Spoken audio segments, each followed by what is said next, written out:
Lulo. Humba mong sudan mga guys. Ang apple kay pork chop. Ang dibi humba og pansit. Ang GM kay only egg.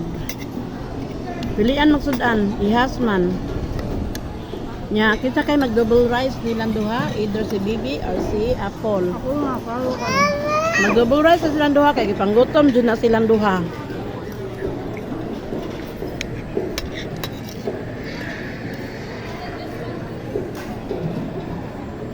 Tapos tagak na lang.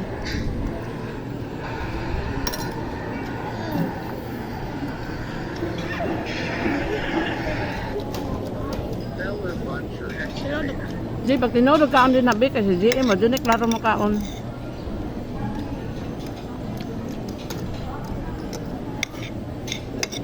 Nalagwa na gutuma imong anak.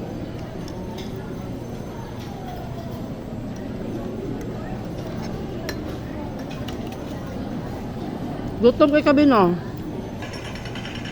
Gutom ka, waka na mahaw.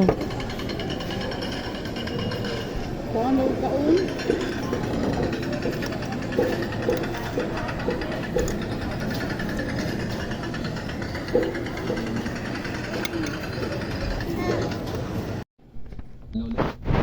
Lolo, hindi pa naman talaga kumakalag na magpakasal sa kanya.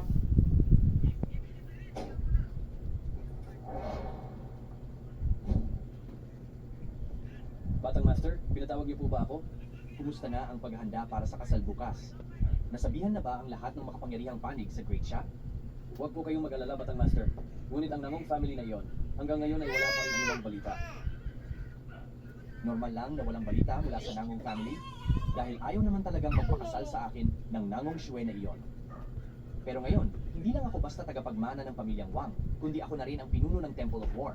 Kahit pa ayaw na ayaw ng Namong family na iyon, hindi nila magagawang sumuway sa akin.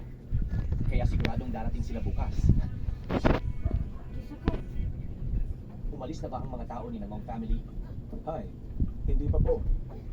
Ang Namong family na iyan, talaga bang may lakas silang tumalikod sa kasal? Ang Namong family, nagpadala po sila ng isang regalo. Regalo? Anong klaseng regalo?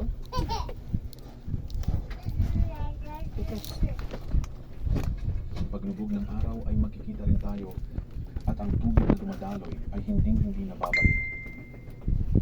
Ang Namong family na ito, ano ba talaga ang balak nilang gawin?